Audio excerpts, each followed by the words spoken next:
Agradecemos la participación del licenciado Lisandro Acuña, analista en temas de seguridad y justicia. Licenciado Acuña, bienvenido a TN23. Gracias por este espacio, este momento para aprovechar a hablar de este tema tan importante. Uno de los delitos más recurrentes en nuestro país.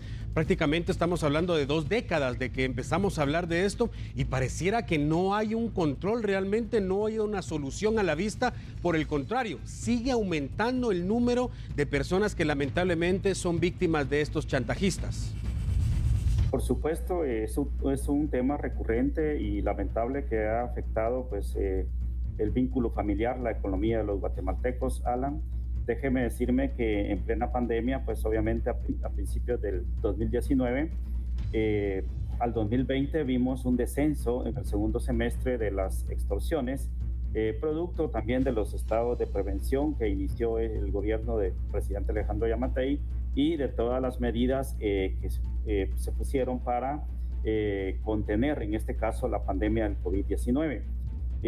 Los estados de prevención pues tuvieron un efecto de capturas, también el otro efecto que se dio en algunos departamentos, como por ejemplo Guatemala, Chimaltenango, Escuintla, Zacatepeques, tuvieron una disminución en cuanto a tema de la extorsión. O sea, que son de departamentos que tienen un puntaje mayor en el tema de las estadísticas en el flagelo.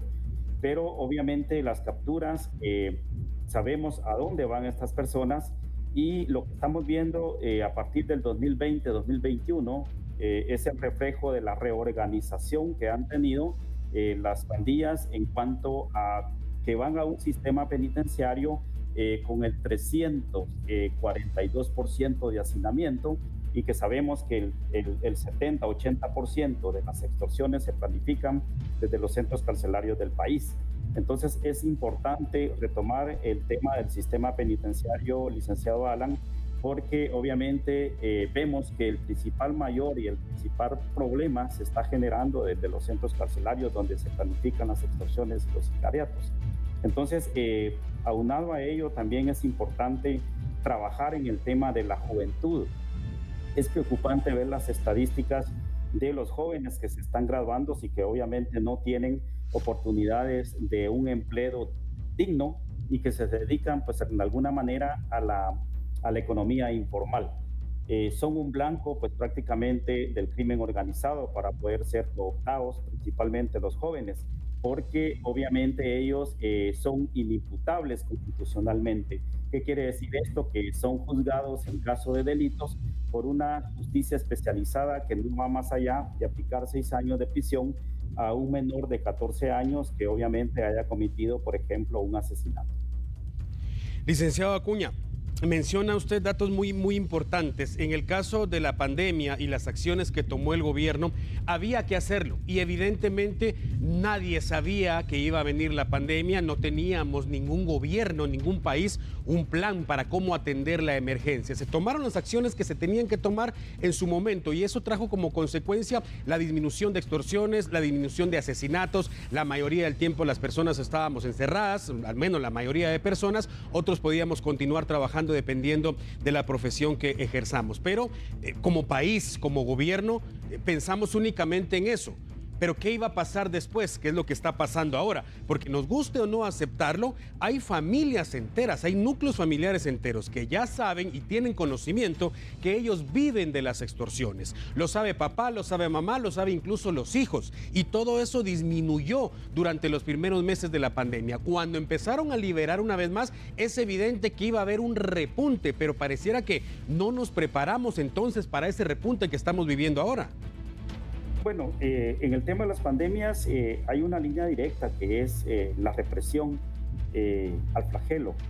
Las fuerzas de seguridad hacen su mayor esfuerzo y se ha visto reflejado en las capturas que se han dado con muchas personas que han ido, pues, prácticamente a las cárceles por el tema de la extorsión. Hay que tener presente que ahora no solo es un tema que se está vinculando a las pandillas, sino que también ya es conocimiento general que el tema de las extorsiones están los famosos imitadores y de las estadísticas de los que se tienen, pues, prácticamente el recuento y conocimiento, de estos delitos, siempre de 10 delitos está involucrado algún familiar, algún vecino, alguna persona que puede estar proporcionando información.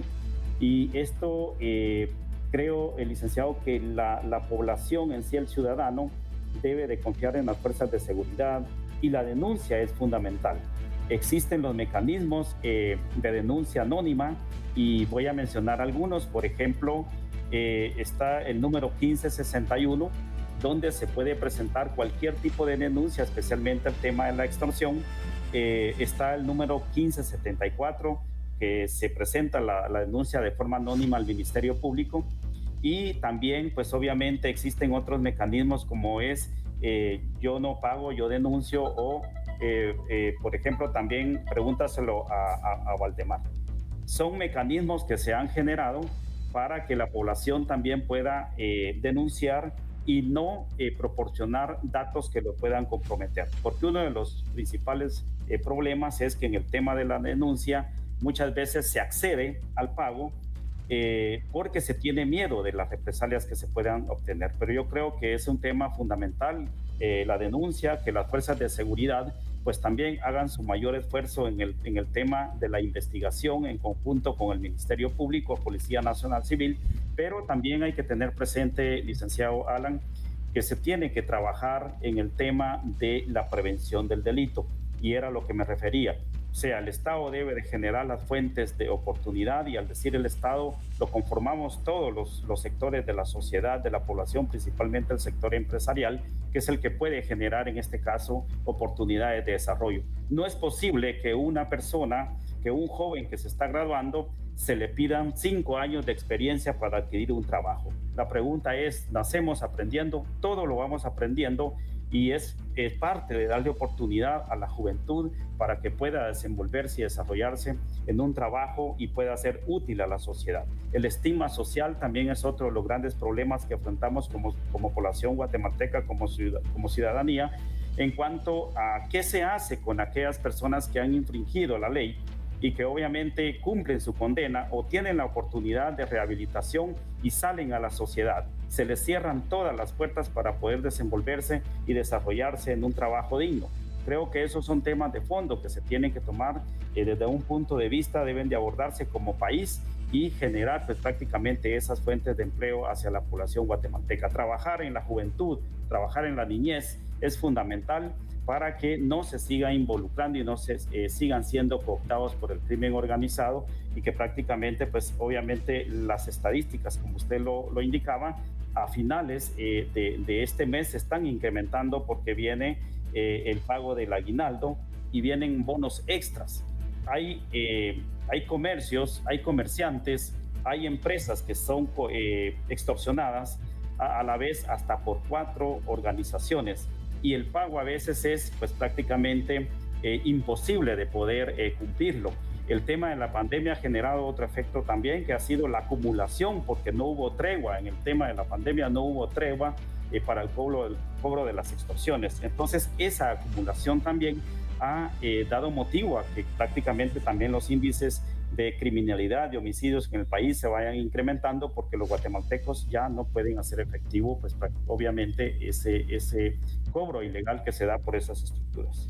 Licenciado Acuña, tenemos que ir cerrando ya el tema porque tenemos más información para trasladar, pero tengo una última pregunta. Si la Policía Nacional Civil en estos últimos 20 años ha reportado una cantidad increíble de capturas de personas vinculadas a la extorsión, y es por eso que las cárceles están a más no poder, ¿cuál es el problema entonces? ¿Dónde está el atasco? ¿Es el sector justicia el que no está cumpliendo con los tiempos para que realmente veamos una disminución? No puede ser que la policía capture y no haya una disminución en las extorsiones.